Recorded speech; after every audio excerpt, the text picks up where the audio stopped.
We were asking the tough question today. Is big climate responsible for the lives of 100 innocent people in Texas this last weekend?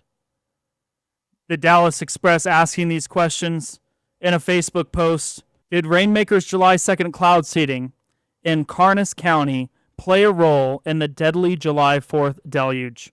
CEO Augustus Dorocho joins Amuse's Live X Space to set the record straight. Meteorologist Travis Herzog debunks claims, saying cloud seeding cannot create a storm of this magnitude. Rainmaker insists it followed TDLR rules, suspending ops before the floods. This is a conversation that has floated around the internet. Brian Gamble reporting on X, sharing the document that shows that they have reported weather modification activities and are allowed to between March 15th and October 31st of 2025 in Texas. We already know that they were cloud seeding on July 2nd. Representative Marjorie Taylor Greene introduces bill to ban weather modification chemicals and bold push against geoengineering. This just in, Representative Marjorie Taylor Greene introduced bold federal legislation on Saturday aimed at outlawing geoengineering practices and banning the injection or release of chemicals in the atmosphere intended to alter the weather, temperature, or sunlight. Greene's bill makes such acts a felony offense, targeting both private and government efforts to manipulate the climate through artificial means. The proposed legislation, if passed, would prohibit any person, corporation, or government agency from engaging in weather modification operations, including controversial programs linked to solar radiation management and cloud seeding. In a post on X, Greene declared, "I am introducing a bill that prohibits the injection, release, or dispersion of chemicals or substances into the atmosphere for the express purpose of altering weather, temperature, climate, or sunlight intensity. It will be a felony offense." Congresswoman, long known for championing populist causes ignored by the political establishment, emphasized her concerns over the unknown long-term effects of weather modification on human health, agriculture, and God's natural order. "I want clean air, clean skies, clean rainwater, clean groundwater, and sunshine just like God created it. No person, company, entity, or government should ever be allowed to modify our weather by any means possible." I've talked to a lot of people over the last couple of years because I've been researching what they're doing in these clouds for a long time.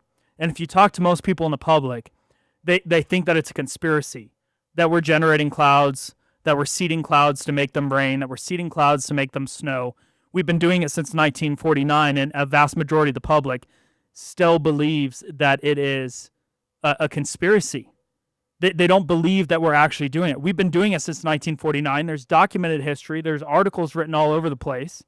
And we have a CEO that is out public. In fact, it was really interesting. He went on the Sean Ryan show 4 weeks ago. So let me play this clip just introducing the CEO of Rainmaker, just so we have some context to continue this conversation. Here you go. Augustus Dorocho, founder and CEO of Rainmaker, a next-generation cloud seeding company, a USC Berkeley dropout, Thiel Fellowship, and member of El Segundo hard tech scene. Rainmaker uses weather-resistant drones to increase precipitation and novel radar hardware to measure how much man-made precipitation is created. Your first priority is reversing the desertification of America, of the American West, and ultimately to terraform deserts into abundant green, arable land. And most importantly, you're a Christian. Yep. That I am. That's me. So, that I am. That's me. So to firm up our understanding of what took place, meteorologist Joe Loria says a wall of water. It is believed that around 2 trillion gallons of water fell on Thursday night. By now, some of you may have heard about the devastating and life-taking flooding in the Texas Hill Country. While the death toll is still unknown, about 15 to 20 girls are missing, believed in the flood waters from last night. This was posted on the same day as the flood. While heavy rains and flooding was expected, the rains were about double what was expected, I think. that created a disastrous flash flood. To show you how fast one of these rivers rose, this is the Guadalupe River in Comfort, Texas. It rose about 30 feet in 1 hour's time. At one point, it rose 12.93 feet in 15 minutes this morning. That's 10.3 inches per minute, or an inch every 6 seconds. This rain came so fast and with so much force that there was no way out for majority of these people caught in this path of this flood. So are you saying this is unprecedented? This is unprecedented, and it's not the first time that we have seen weather modification be blamed for some natural disasters. And let me take you through a couple of those, because here's what I want to bring up is the fact that the Dallas Express quotes Travis Herzog, who says cloud seeding cannot create a storm of this magnitude. Well, cloud seeding back 50, 60 years ago was used in an experiment to try to calm down a hurricane, redirect its path, and backfired and slammed into Savannah, Georgia. So you're asserting that Herzog is incorrect? Yes. So Project Cirrus was the first attempt to modify a hurricane. It was a collaboration of the General Electric Corporation, the U.S. Army, the Office of Naval Research, and the U.S. Air Force. After several preparations and initial skepticism by government scientists, the first attempt to modify a hurricane began on October 13th, 1947, on Hurricane Cape Sable that was heading west and east out to sea. The project's two B-17s and a B-29 of the 53rd Weather Reconnaissance Group were dispatched from MacDill Field, Florida, to intercept a hurricane. The seeding B-17 flew along the rain bands of the hurricane and dropped nearly 180 pounds of crushed dry ice into the clouds. Crew reported pronounced modification of the cloud deck seeded. It is not known if that was due to the seeding. Next, the hurricane changed direction and made landfall near Savannah, Georgia. The public blamed the seeding, and Irving Langmuir claimed that the reversal had been caused by human intervention. Cirrus was canceled and lawsuits were threatened. Only the fact that a system in 1906 had taken a similar path, as well as evidence showing that the storm had already begun to turn when seeding began, ended the litigation. This disaster set back the cause of seeding hurricanes for 11 years. At first, the seeding was officially denied, and it took years before the government admitted it. According to the September 12, 1965 edition of the Fort Lauderdale News and Sun Centennial, in 1947, a hurricane went wacky, quotes, and 12 years later, it was admitted the storm had, in fact, been seeded.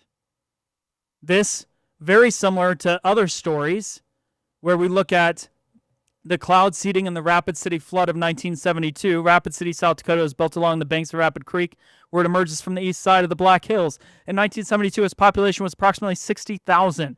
On the night of June 10th of that year, torrential rain upstream of Rapid City caused the creek to overflow its banks and devastate adjacent areas of the city. That summer, the Institute of Atmospheric Sciences of the South Dakota School of Mines and Technology was conducting research into cloud seeding under a contract with the U.S. Bureau of Reclamation. As a part of Reclamation's Project Skywater, the research project called Cloudcatcher was directed from a radar site located near the Rapid City Regional Airport. They cloud seeded, and all of a sudden they had massive amounts of water, a giant flood in Rapid City in 1972. The same story in Yuba City. This in 1955. A severe tropical storm caused severe flooding throughout Northern California with damages exceeding $200 million. One area suffering large-scale flooding was Yuba City. What were they doing at the time? Cloud seeding. This is not the first time where we've had giant natural disasters come after cloud seeding. Here's an article from the Journal of Applied Meteorology and Climatology, Effects of Cloud Seeding in West Texas, Additional Results and New Insights. Here's what they find right out of the abstract. A total of 183 cells have been identified and their properties computed through analysis of three-dimensional volume scan C-band radar data using cell tracking software. The results indicate that AGI seeding increased the maximum heights by 7%, the areas by 43%, the duration by 36%, and the rain volumes by 130%. We know that they can generate rain from these clouds, and they were cloud seeding at that time. And we also started back all the way in Vietnam using cloud seeding to give ourselves an upper hand in military strategy. And the CEO of Rainmaker actually talks about this in his interview. Let's play this clip. Operation Popeye, which is what we did in Vietnam, was to extend the monsoon season, cause more precipitation over the Ho Chi Minh Trail to impede the logistics of the Viet Cong, right? So everybody knows about how we were secretly bombing Cambodia. That was a big no-no. Not as many people know about Popeye. The problem with Popeye was we did not have much in the way of satellites at the time, and we also didn't have much radar. So if you look at the reports of troops on the ground and meteorologists on the ground, they say that they were able to extend the monsoon season. But we have very, very little data to prove that, right? Like I said, it wasn't until 2017 that we really unambiguously proved that this was possible. But just for additional context for folks, the 54th Weather Reconnaissance Squadron in the Air Force, their motto was "Make mud, not war."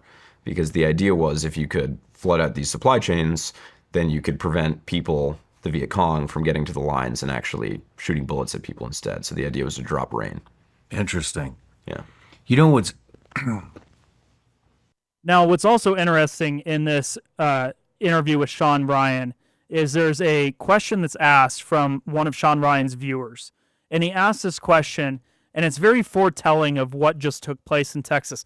Reminder that this interview took place 4 weeks ago. But here you go. Here's the interesting foretelling of what we just had. And so this is from Jason. Have there been discussions about who will be held responsible if a mistake occurs that results in harm to human life or property damage? Is it fair to say acts of God would become a thing of the past? It's a really good question. So we're definitely putting the cart before the horse a little bit here. But yes, so there are regulations right now throughout most states in America, particularly in the West, that require any weather modification operators have permits or licenses that are approved by the State Department of Natural Resources, the Department of Agriculture, Departments of Water Resources. And in order to get that permit or license, you have to use approved materials, you have to have certified meteorologists on staff, and you also have to have what are called suspension criteria. So if you make it rain or snow more, right, obviously, one thing that people would be concerned about is if there were floods or avalanches. And what suspension criteria means is if there's already flood risk because a cloud is already naturally going to precipitate a lot, or if there's burn scars from wildfires that would cause really fast runoff and flooding, or if the soil moisture is already too high for the water to be absorbed into the soil and would cause flooding, or if there's too much snowpack and there's avalanche risk from having any more snow. Even if our customers want more water, we're regulated by the states in which we operate to not continue cloud seeding, to not continue making it rain or snow, to avoid causing any problems like that. And so if we don't adhere to those suspension criteria, then we would be held liable for any damage caused. And I think that's appropriate. And I wish the federal government had regulations that enforce that as well, rather than it just being done on a state-by-state basis. Now, with respect to the last part of that question, would that make acts of God a thing of the past? You can't totally manipulate or modify the weather the way that you could the air conditioning in your house at this point in time. It's a super complicated, super energetic system. We'll trend towards more and more of that as time goes on. So right now, if you were to cause flooding, that wouldn't be considered an act of God. You would have caused it. As time goes on, my hope is that we live in a world that is more green and lush and abundant and symbiotically flourishing between creation and the environment and mankind, so that, you know, we've engineered weather-related disasters away entirely. So what looks to be this idea that somehow we can solve droughts, we can drastically change the climates of any particular places, is it feasible? I mean, does that go along with God's plan? No. I think the people who attempted to build the Tower of Babel found out the hard way. That was the the FAFO moment in the Bible. F around and find out, right?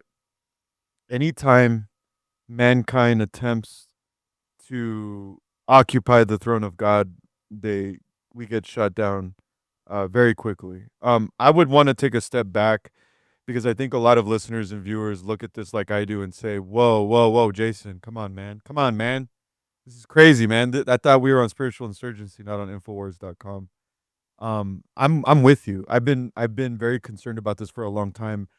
And so we always say do your own research. I think a great place, if you guys want to pause this video and get caught up, Dane Wigington, founder of geoengineeringwatch.org, has spent years exposing government and corporate geoengineering programs. He's looked at the chemtrails, the stratospheric aerosol injections, the HAARP, and the ionospheric manipulation and climate engineering as a weapon. So decades of research are available at geoengineeringwatch.org. Yeah, and let me play just one more quick clip really fast from this interview. Did you see the thing that just happened in Switzerland? Yeah. That glacier that whatever happened, like it just blew out the cracked whole off town. and like completely buried that entire village. Yeah, it was like a town of 1,300 people or something, I think. That was a disaster. Is the suspicion that was manipulated? Not yet, but I'm sure it's coming out. Yeah, probably. It's it's funny actually. A lot of what we do right now in the Western U.S. is snowpack enhancement. So trying to prevent the glaciers from, melting away, cracking, becoming unstable, and collapsing.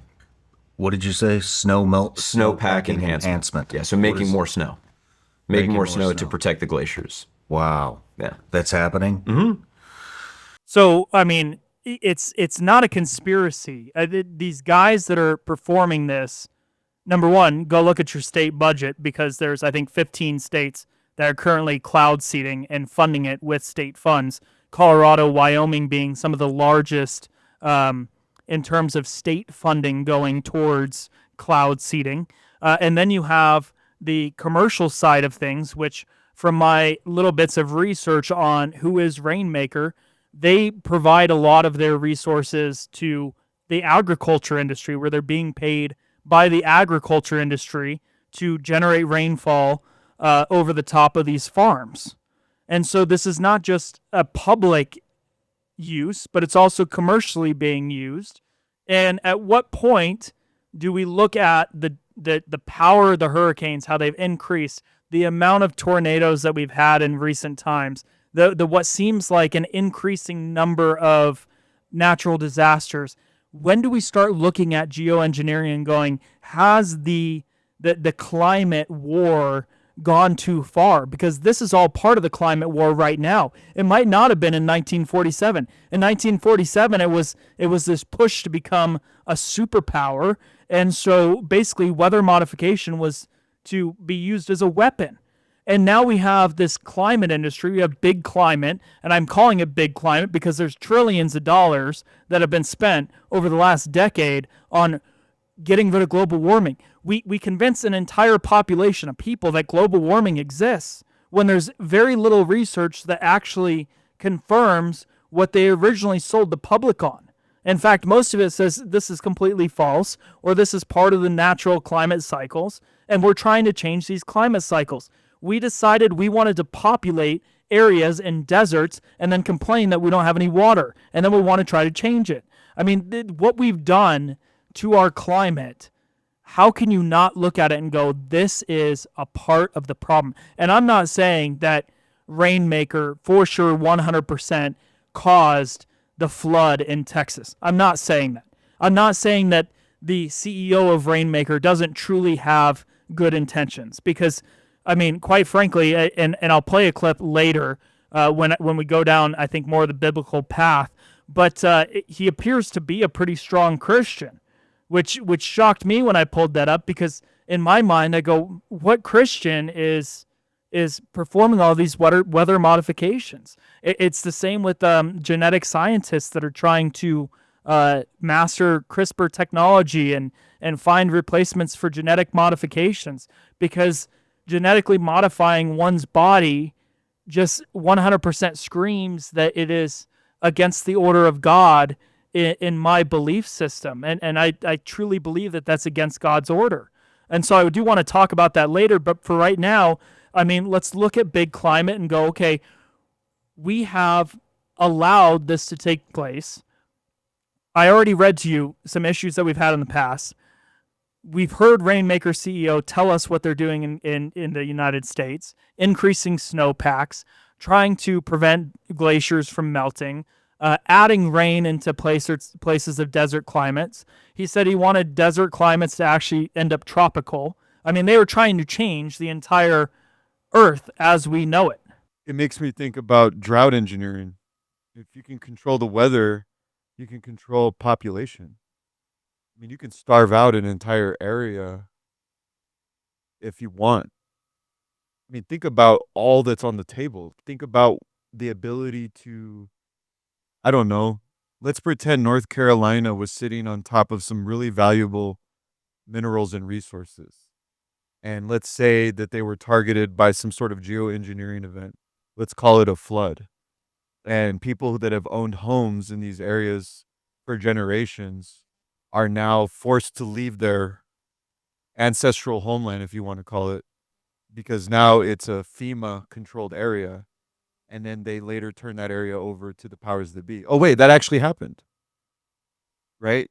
Obviously tongue in cheek, but I'm trying to encourage people to connect dots because I don't think people think in these terms. You know, weather has been the domain of God and we're now playing God.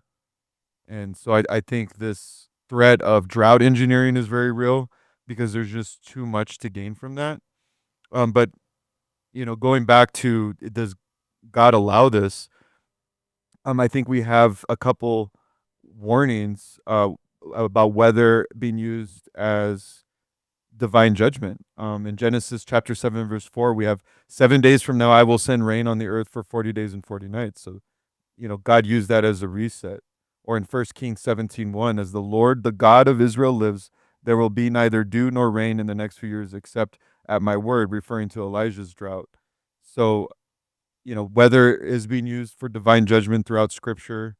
We even have end times weather manipulation or potential false signs. If you look at Revelation 11:6, they have power to shut up the heavens so that no rain falls during the days of their prophecy. You know, could this potentially be interpreted as elite counterfeit of divine power? I think it could. I think that you're definitely on the right track. And, you know, we've seen cloud seeding on the rise just in 2023. Colorado Public Radio released an article. Garrett Kamens and his brother sometimes don't talk about their toughest moment on the job in the cloud seeding business, like the time when one of them got stuck in deep mountain snow, had to hike out alone in the dark.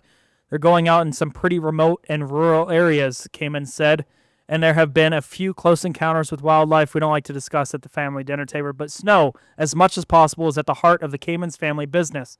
Utah-based North American Weather Consultants, which holds cloud seeding contracts throughout the U.S. West, centered in the Rocky Mountains. Lately, business is up amid 2 decades of drought. Cloud seeding, using airplanes or ground equipment to waft rain and snow-making particles in a cloud, is on the rise in the Rockies. Colorado's added 3 new programs in the last 5 years. Wyoming, which began seeding in 2014, added an aerial program in 2018. Utah has steadily increased its fleet of cloud seeding equipment, and the state's legislature just approved record funding to further expand programs and research.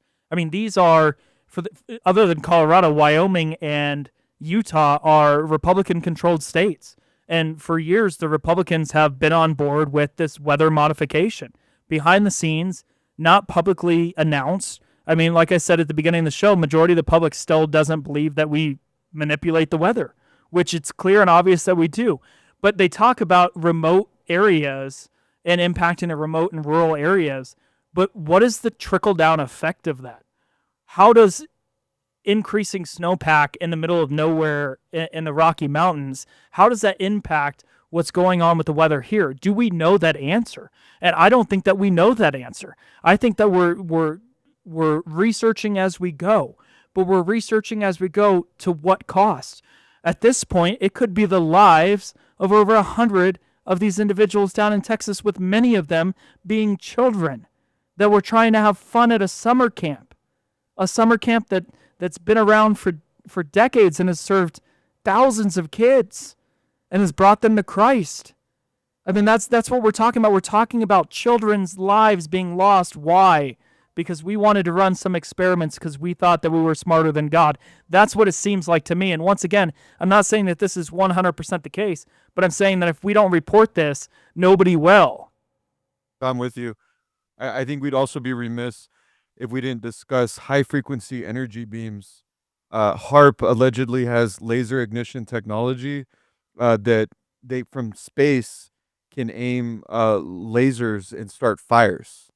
And a lot of that was alleged at the fires that we had in 2024 in Hawaii and the Los Angeles fires in the beginning of this year.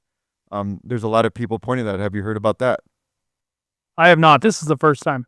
Yeah, I mean, you're looking at directed energy weather weapons is what they're called, and these are high frequency energy beams that could superheat dry areas, sparking fires remotely. And a lot of experts were looking at the LA fires and just said there were too many coincidences that created the perfect storm. The lack of water, the super dry conditions, and the way in which the fires started suggests that this wasn't consistent with natural wildfire phenomena, that this looked like supernatural human engineered phenomena. And I think we need to look at this seriously because obviously Operation Popeye is real. I think that we could probably squash any suggestion that this is wild conspiracy not based in reality very quickly if you look at the work that Dane Wigington has done. There's U.S. patents for weather modifications on record. There's HAARP activity logs from the University of Alaska Fairbanks. So this is really easy to prove that this is a real thing. So I think what Jason's bringing up is we, the people, we, the church, need to start connecting dots. You know, did those sweet girls at Camp Mystic perish because we have an out of control government playing God? I think is the question Jason's asking. That's part of the question, and this has become private enterprise as well. It's not just a public issue, and the question goes back to this idea of climate change, and that we've sold the public on this idea of climate change, and now have the buy-in. And there's always this trade-off between, okay, at what point does the climate or saving the climate, what's the point at which it's not worth it anymore? And are we at that point? Are we at that point when we see the hurricanes hit the Carolinas, when we see the hurricanes that are touching down in the southern parts of our state, in Florida and in Louisiana, when we see the tornadoes in the Midwest that are coming at a much higher frequency and just creating mass destruction, when we see flooding that's taking lives? I mean, at what point do we go, okay, in the process of trying to fix this man-made crisis that we've said, okay, we have this crisis that doesn't actually exist called climate change, so we need to do all these things to try to prevent it or fix it. Have we made it worse? And if we've made it worse, when do we stop? And how much of this is economics? How much of it is the fact that there is millions of dollars being poured in and billions being poured in to climate activism? Yeah, our enemies are enemies of the Lord, and they serve their father, who is the devil. And the devil has always imitated God, and so imitation would require that his disciples, them being the devil, would imitate some sort of creation. So you have to look at weather as a weapon. Our enemies have been able to attain technology that has godlike powers.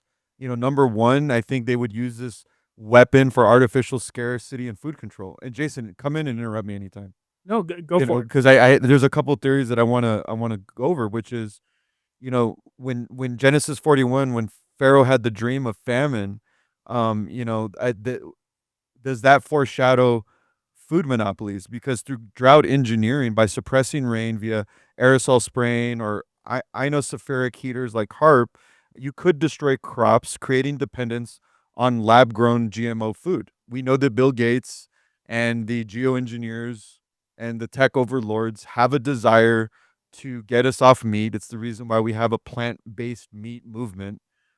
Could they theoretically use weather as a weapon for drought engineering? Absolutely. Could we flood farmlands? Could we have targeted storms that wipe out independent agriculture, forcing reliance on corporate controlled supply chains? I think that's a theory that has to be entertained. Number two, economic warfare. Could banks like Goldman Sachs bet on climate disasters and engineered weather? Could that crash local economies, allowing hostile takeovers of land and resources? We know that recently there's been a huge effort by the communist Chinese to buy up farmland. Could they use weather as a weapon to allow it to be more financially beneficial for our foreign enemies to purchase more of our farmland? Could this be more insurance scams that are taking place? Could this be used, thirdly, for depopulation and social engineering? Could chemtrails and bioengineering efforts like aluminum and barium and pathogens and aerosols weaken our immune systems, creating more dependency on big pharma? Obviously, big pharma has a huge financial incentive in making us sick. Or could we use, this weaponized weather for extreme weather kill zones, heat waves, polar vortices, to steer dissident communities? Let's say we want to move conservatives or patriots or Christians out of a certain area. Could this be gerrymandering on steroids? Could we remake Republican controlled, liberty controlled areas for, for political purposes? Number four, could this be psychological manipulation? Matthew 24:7, it says there will be famines and earthquakes. Could this be used? Could this be exploited for carbon taxes, 15-minute cities, digital ID, social credits? We all know that this architecture is being put in place. Every point I'm making feels like weather could be used for their benefit. Have you disagreed with me at any point? No, and I think we don't have to look far to find examples in history where even if the disaster is natural, it changes the order of civilization. It changes the order of government. It changes the reliance on government. And anytime you rely more on the government, you rely less on God. And you think back to the potato famine in Ireland, right? In the economic, the governmental implications of that famine and the lives that were lost, the hundreds of thousands of lives that were lost during that famine, because the government did not step in and do its job well, but yet they wanted additional powers across the time of the famine. And so they purposefully did not allow the help to come in, the help to save those that were lower income, save those in the lower class. It became a class system issue. And we still see some of those damages from that country today. And that was back in the 1850s. Yeah, yeah. And it's always been weather that has changed the course of history. I mean, you look throughout history, a lot of historical milestones are marked by weather events. The Great Earthquake in San Francisco, the Dust Bowl that preceded the Great Depression, and how that moved a lot of people in this country. So, yeah, if we can look to Revelation 11:6 when it says the two witnesses have power to shut up the skies so no rain falls, or we look at Revelation 13, verse 13 to 14, where it says that the false prophet will perform great signs, even causing fire to come down from heaven. One could argue maybe this is geoengineering satanic counterfeits. So yeah, the tie-in with what's already happened and prophetic warnings in scripture, I think, make this conversation something that the church should be talking about and should not be ashamed of it. I've got one more clip from this interview that I want to play because it's going to segue into our next conversation pretty well. Here you go. But no, I mean, I like school. I like school. You dropped out of Berkeley. Yeah. So I didn't like it that much, I guess. But I went to Berkeley because, one, my mom was whispering in my ear from the time I was a little kid, like, we have to go back to California, because she's from Huntington. And then that plus Berkeley having the best physics program that I got into, that's why I went there. And the reason why I wanted to study physics was, I grew up an atheist, and there's this Heisenberg quote, not the guy from Breaking Bad, but the physicist, that says, when you take your first drink from the cup that is the natural sciences, you find atheism, but down at the bottom of the glass, there's God staring back at you. And so I wanted to study physics because I wanted to see whether God was real or not. And turns out the physics part didn't help so much with figuring that question out. It was mostly the Bible, actually. But that's why I went and studied physics there. You made your determination. Yeah. So I got baptized April 10th, 2021. Oh, congratulations. Yeah. Thanks, man. Glory to God. Jesus saved my life. Me too. Me too. So good to hear that in an American mainstream podcast, isn't it? Well, a mainstream podcast with somebody that's deeply ingrained in the science community, you could tell that his heart is there. And it brings up a ton of questions. I looked at this last night and I spent a ton of time on it. And the only thing going through my head was big climate killed these girls. Big climate killed these girls. I mean, over and over and over in my head, big climate killed these girls. And then I have another conversation with somebody today that's, talking about condemnation, completely unrelated to this conversation. But the idea that this young man who's 25 has a mullet, I mean, you see the video, he's a born-again Christian just recently in 2001, but he has been thrust into, I think, some ideology that may not truly be Christian. And I don't know, as though maybe he hasn't asked those tough questions. I wish that we could have him on the show and we could say, hey, as a Christian, why do you believe that weather modification is okay? And it's the same people that are Christian that, I mean, you look at what a lot of the churches across America are doing right now and have been doing. You look at the fact that Lutheran Family Services was responsible for dishing out funding to illegal immigrants that they received from the federal government. You look at some of the other churches that are pushing the pro-LGBTQ agenda, and it's like, okay, like, I don't question that you believe in Jesus. I question whether Jesus has a hold of your life, because what you're doing doesn't really align with what is biblical and what is right. In fairness to him, Jason, I'm not entirely convinced of the fact that weather modification is prohibited by God. Because he does say in Genesis to take dominion over everything. And if he's given us the ability and the creative intelligence to get to a point where we can actually seed clouds and modify weather, to play devil's advocate, my mind initially goes to what would be wrong with creating a once arid area into a flourishing area that provided food and sustenance for a community that otherwise would have perished.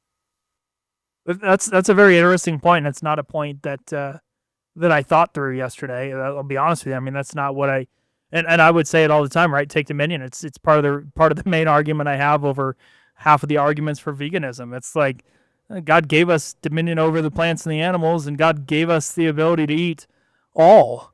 Sure, and free will not to eat what you don't want to eat. Correct. So I maybe this conversation is going back to the gun conversation and the fact that these tools are amoral tools. They are used for good ends or bad ends depending on the intention of the human that's using it. A gun in the hand of a cop that wants to protect the innocent is when the gun's good, and the gun in the hand of a criminal is a bad tool. Could weather modification technology be used for good purposes by people that want to protect humanity and provide sustenance for humanity? I don't know. I think it's worth having that conversation. I don't think we can shut that argument down initially. Yeah, and I think there's plenty of other arguments to go along with it. I mean, there's the fact that right now how they're doing majority of the weather seeding, at least this company is with silver. And so you have to look at, okay, what are the toxic effects of putting as much silver as we have in our water sources, in our clouds, in our air? I mean, that's a serious concern. There's plenty of other serious concerns that come about it. But at the end of the day, I think that there's going to be enough pressure that is going to require the probably the Texas state government, maybe the federal government, to step in and ask these questions of Rainmaker and other bioengineers about what they're doing and whether or not they fully understand the implications that they have. And I think it's a conversation that needs to be had. And so, I applaud Marjorie Taylor Greene for taking this step and going, okay, we need to have a serious conversation on this, because I don't think that we've had a serious conversation on this on a public stage ever. Well, the reason we can't or have not had a serious conversation is because the governments that use weather modification technology has never been transparent. They've never come forward and said, "Hey guys, we're using chemtrails. This is the purpose. This is where the money's coming from. This is why we're doing it." They have been deflecting it. They've been hiding it. They've been unwilling to come to terms with this for decades. There's been tremendous amount of citizen journalism and work that was done by Dane and his group that have been trying to shed light on this. And it looks like at every turn that I've ever looked at that they don't want to ever come to terms with what they're doing and why they're doing it and how they're doing it. So I think that suggests nefarious in motives. Well, it also goes back to just looking at what do we know, right? That's a really valid question to ask. Is we have to start with what do we know? I every time I teach science, I tell them there's three big questions, and I should copyright this because I've said it for years. But there's three big questions I always want all my students to ask. What do we know? Why does it matter? Where do we go from here? And when we start with the question, what do we know? Well, we know that in Colorado, majority of our rain in the summer comes from the Pacific Ocean. And when we have rainier seasons rather than less rainy seasons, it's because the temperature of the Pacific Ocean has rose, which causes more evaporation, which causes more rainfall all throughout the pathway that the clouds take all the way to Colorado. And so we go, okay, well, we need to reduce the solar impact on the planet. Well, we reduce the solar impact on the planet, but now we reduce the temperature of the ocean. Now we don't have evaporation. Now we don't have as much rain. Like, did we cause that problem to begin with? That's a question that's very valid to ask at this point. Yeah.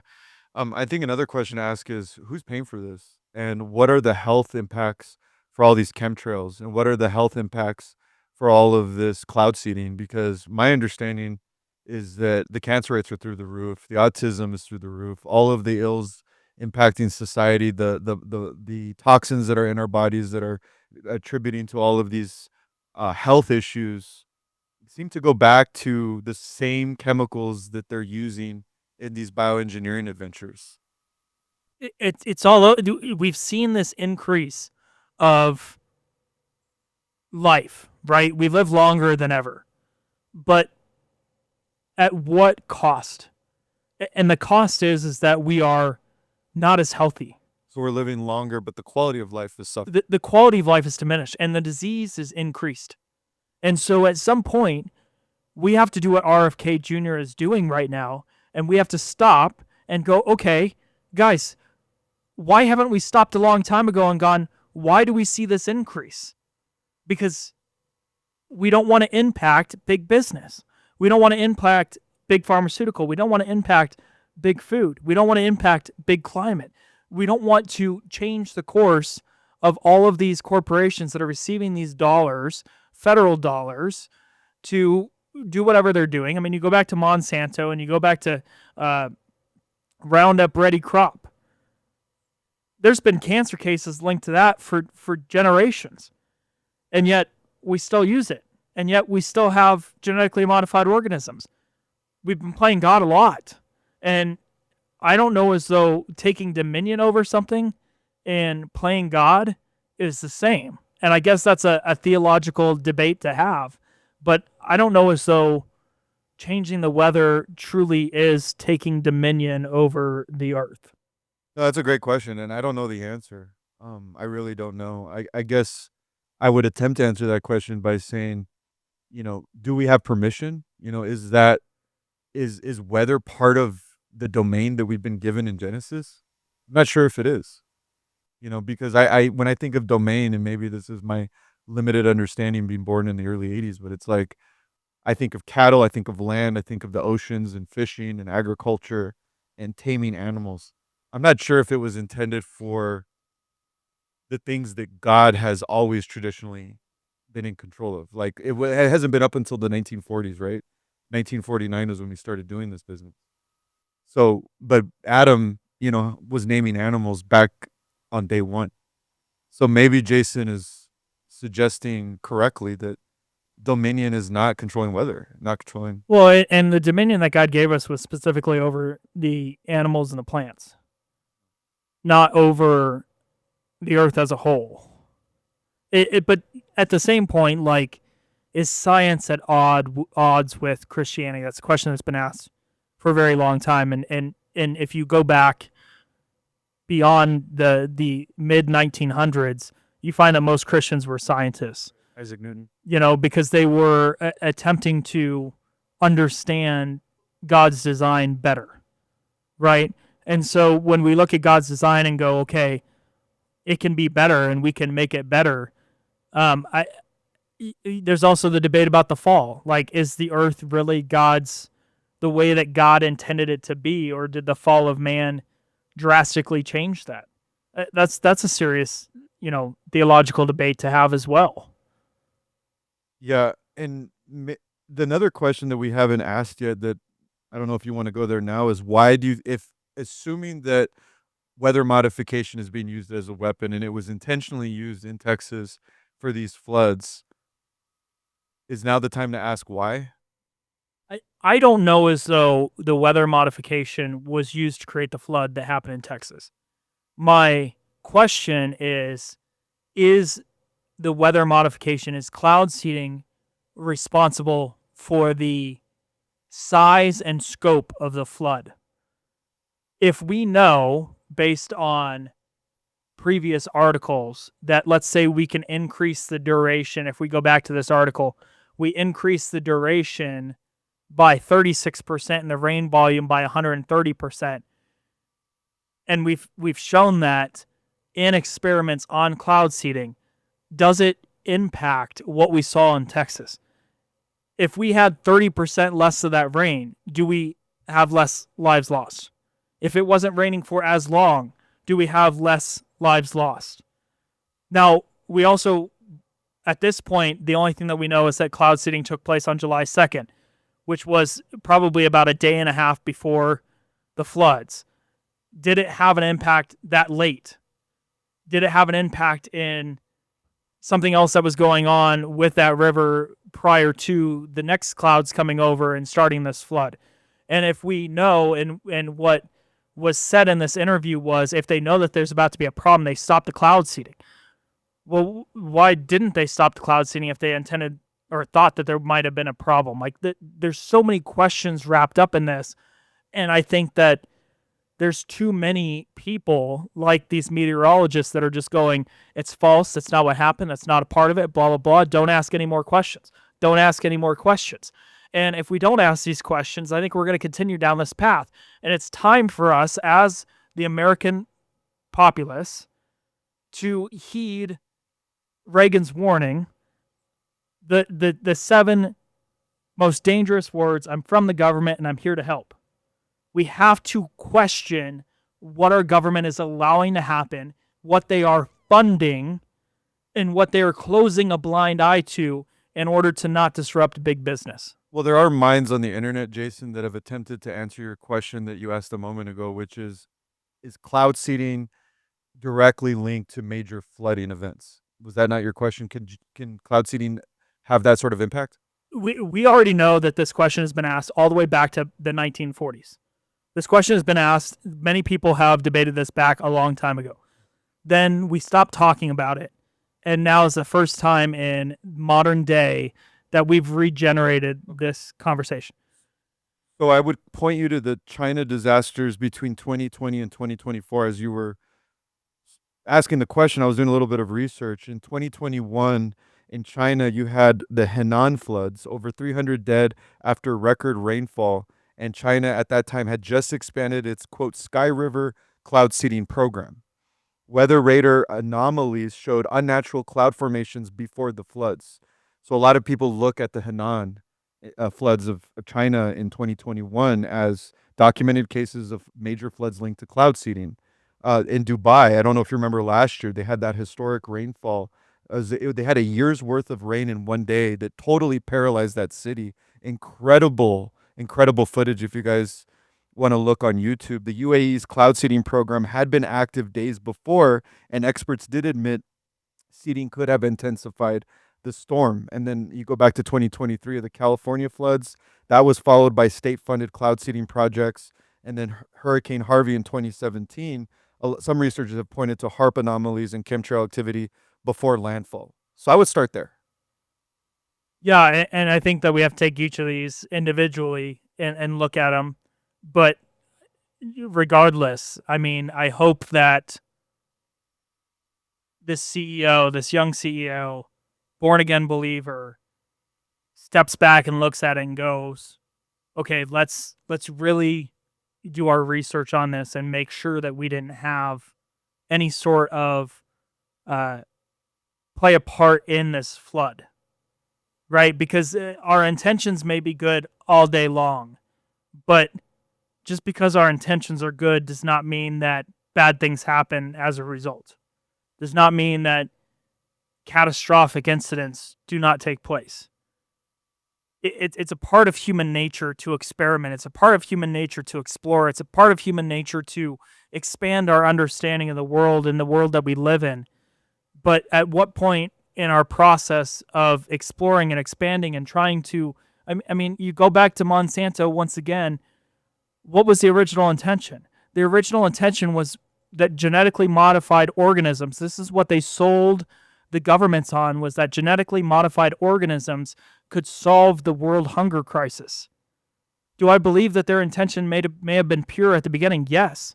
But then when they started seeing the catastrophic results of what they were doing and the way that they shut down farmers because Monsanto crop had blown over into their farms, and they went after them with patent infringement lawsuits, and they went after them with these lawsuits and shut down little farmers and killed the seed cleaning industry. I mean, they killed a lot of industries. There's been cancer that's quite possibly linked. And you look at it and you go, okay, at what point did your good intention go so horribly wrong? And because now you receive this money and you were heading on this track, you had all this money and you were allowed to do whatever you want and everybody closed a blind eye, at what point do you have to, as a corporation, go, we're going to stop? We don't need the government to tell us to stop. We have enough corporate responsibility to stop ourselves. I think you're being extra gracious, Jason. I think you give too much benefit of the doubt to the technocracy. I mean, if these guys that control the weather and have these, call it classified, highly classified contracts with government agencies mean well and not tell us what they're doing, that just tells me that they're up to no good. I don't trust any of these people. I think that there's plenty of people that start out with good intentions. And like I said, it's the love of money is the root of all evil. And there's plenty of people that I think, like, I don't think that every climate scientist is this horrendous person. I think that they all started out in truly wanted to do better by human beings. I mean, in some of these cases, do better by God if they're Christians. And when they got into this industry and this corrupt industry and the corrupt government authorities, that they became corrupted. And whether it's because of the love of money and the fact that they have, $1 million contracts, $1 billion contracts, I think that it does change people, and it changes people's idea of what is acceptable morally and ethically. Yeah, I think you're touching on the tactics of the devil. The old phrase, the road to hell is paved with good intentions. These sinful systems swallow up good intentioned people. Recently, we've been having this ongoing conversation about the evangelical industrial complex. Does that mean that every single person working at megachurches mean ill will and evil? Absolutely not. In fact, I've met some of the best people in megachurches, some of the most salt and light people. They get caught up in a system that doesn't allow them to operate in the way that God intended. Good climate scientists, absolutely. They got caught up in a system. I think the system is corrupt at a foundational level. Well, and there gets to be a point where you're so deep, right? Like going back to the evangelical industrial complex, you're so deep. You've covered up for so many years. You've you've hidden the sins of others for so many years that there's no clean exit. Yeah. You lost your opportunity for a clean exit. And that's where I do at some point understand some of this stuff, because I look at it and go, okay, I don't agree with you. I think that if at some point you need to be convicted enough to be like, look, like I've kept this a secret. I'm not keeping it a secret any longer.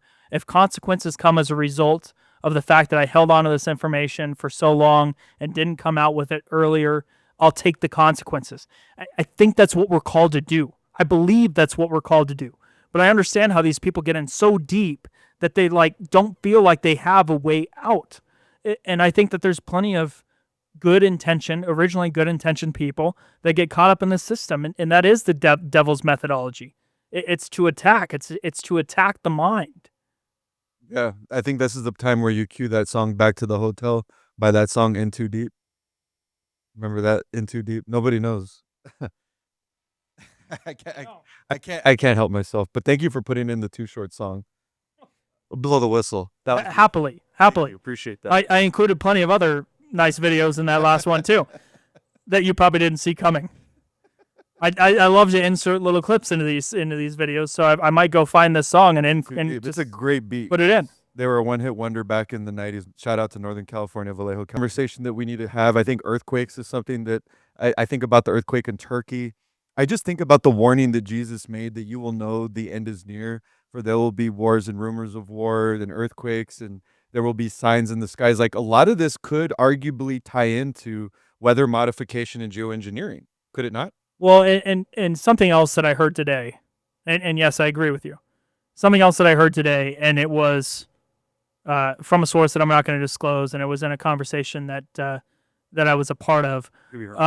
But the AI entering into the United States, the amount of power that it takes to run these massive mega technology centers, it's going to drain so much additional power from our grids. Yes. And if we don't find a way to generate more power, we're going to have issues. And what's the one thing that they're going to do? They're going to ask, and they're going to continue to ask, and they already ask in the states of California and places like that, for people to shut off their AC, turn their AC to 76, right? They ask their citizens to do these things. I was raised that to way. save power, Yeah. right? And we already see it with lawns, right? Now you can only water your lawns on Monday and Wednesday. And, the people in the odd numbers, is they're Tuesday and Thursday. Wow. Instead of saying to these corporations, look, you are responsible for generating your power, and if you can't generate a substantial amount of your power without sucking it from the citizens of this country, you can't do this. And that's a reasonable thing to ask. It's the same thing when it goes back to water. Like, if you are somebody that's sucking water from our aquifers at large amounts, you have to start asking the question, how are you going to solve this problem or eliminate some of the problem that you have so that we are not harming the citizens' lives that live around them? Now, that's why we have companies that are doing this cloud seeding, because a lot of them are going, okay, well, we can take the water from the sky. I understand why they're doing it. I understand why some of these guys and some of these private organizations are cloud seeding to try to bring water over farms. I get it. I just don't think that we take into account the unintended consequences that exist when we do things like that. But we're not at a point in society where we're having an honest conversation, a public debate about the merits of bioengineering and cloud seeding and weather modification, because there's been denial by those that are enforcing this at every turn. They don't want to have this conversation. Well, and we fail to use technologies that are already been proven and exist, right? We talk about the water issue. When is California going to start desalinating ocean water? Hello. Why not? Hey, California, you're next to an ocean. It's called reverse osmosis desalinization. I was in 5th grade when I did my science project on reverse. Guys, I'm 44 years old. I was living in California in 5th grade. It was like 1990 or something. This is ridiculous. There's not a political will. And this is why I go back to my point earlier, is that I think that you're being too gracious. I think that you're giving too much benefit of the doubt to those that are in possession and monopolize this technology, because if they ever meant it for good it would have already been done. There would have been an admission. There would be a conversation. But instead, this technology does exist, and we're not allowed to know about it. We're told we're conspiracy theorists for admitting it when it's been out since 1949, and it's continually looks like it's being used for evil. Like, if we wanted to use this stuff for good, we would be bringing rain to farms. California would have all of the water in the world. They wouldn't know what to do with it. And human society would be flourishing. We wouldn't have had the LA fires. We wouldn't have had a lot of what we've been experiencing lately. And I want to have this. I don't want Hawaii and North Carolina and the LA fires to go to the dustbins of history. These people deserve justice. And if they were attacked indiscriminately, immorally, and illegally, they deserve justice. And if the attack was done from weather, we're not going to allow the Wizard of Oz to hide. Well, and I think so much of this also has to do with the money trails, right? There's a huge conversation in regards to nuclear energy across the country. Colorado's talking about nuclear energy to solve some of their energy demands on the grid. But if you look at a country like Iceland, going back to the desalination, if you look at a country like Iceland, Iceland gets majority of their energy from their volcano through geothermal energy. There's scientists that have theorized that you could power the entire United States and probably the entire continent of North America from Yellowstone alone using geothermal energy. We've seen nuclear disasters in these nuclear power plants over and over and over and over again that harm and affect areas for decades and generations because of the crises that have happened. And now we're looking at putting nuclear energy into Colorado in a large scale. We're looking at placing it across the United States in large scale instead of looking at geothermal energy. And the question becomes why? Is it money? Is it connection? Is it the fact that that's where science is focused on heading and nobody wants to research geothermal energy because nobody's funding geothermal energy research? I think it all revolves back to money. But at the end of the day, there's enough technology that may be a supplement to the issue that we're having rather than going to things like nuclear energy and cloud seeding. Let's look at the safer alternatives. Let's look at desalination. Let's look at geothermal energy. Let's look at some of these other things. Let's not sell our soul to one particular solution, which is what we've done in this country far too often. Yeah, I mean, it reminds me of the Obama debacle of, wind energy of, 2008. We invested so much money. There was this huge initiative by the incoming Obama administration in 2008 that we were going to be energy independent, all this. And what ends up happening, I drive to Vegas and I spend hours driving by these inactive wind turbines.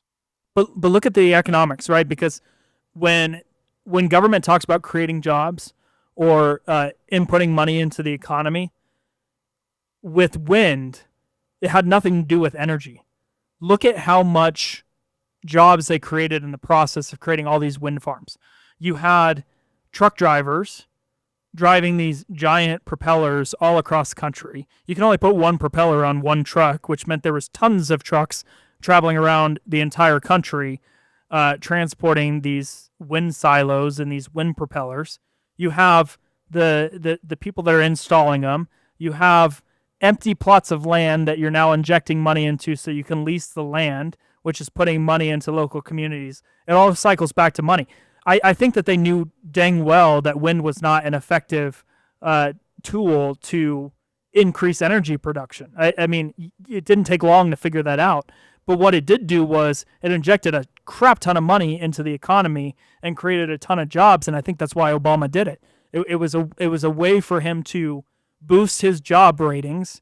It was a way to boost the economy in some psycho BS way. Well, it sounds like a short-term push to pad Obama's numbers and gain political capital, not a long-term investment strategy that provided a legitimate, strong-term return on investment. Okay, but that's what's happening, and not just in the energy sector. You look at roads, right? How do you create jobs? How does the government create jobs? Well, they put public funding into private organizations to generate jobs to do things like road projects, right? Drastically expand or repair the interstates. they do all these public works. They give the money to private organizations so that they can hire these contractors and it boosts jobs ratings. It's not a secret what they do. I mean, that is how the economy functions Sure. with government intervention. But real economic investment, real political change would encourage the free market. They would lower taxes. They would create more personal liberty. They would respect personal property rights. They would allow people to voluntarily trade and associate. Government would get out of the way. We would heed Ronald Reagan's 7 famous words: get the government out of my business, get the government out of the way. But then again, that's not politically feasible if you're trying to win an election. No, and that becomes the issue, and that's part of why there's a huge conversation going on about where money comes from, because we're talking billions of dollars being poured into races across the country, from mayoral races to school board races. The funding is coming in hot and heavy, and it's because everybody has an agenda that they want the legislator that they donate to or that they push for their campaign to give them kickbacks, to vote in a certain way, to improve the benefits for farmers, to improve the benefits for teachers, to strengthen the teachers union. They invest money into political campaigns because there's a return on investment, and that return on the investment comes at the cost of hardworking Americans.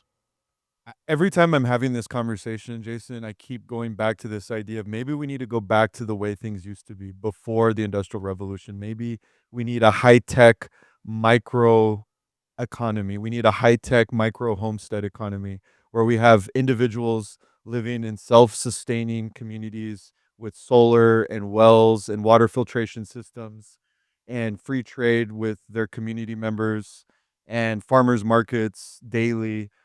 I almost feel like there needs to be a return with the technology that we've created for good. And we need to bring vertical farming back. We need, or not back. We need to introduce vertical farming and bring it to scale. I go back to Andrew Torba, the founder of Gab.com. Bold Christian technologist. He's constantly saying, "Church, we need to build a parallel economy. We have to let the current system die, and we, the children of God who are made in the image of the Creator, begin building, begin creating, get busy, and start creating parallel systems that are going to serve humanity for its benefit and for God's glory." Amen. Well, this has been Spiritual Insurgency. Join us every day. Like and subscribe below so you can catch all of our episodes. We post almost every day. So join us next time. See you. God bless.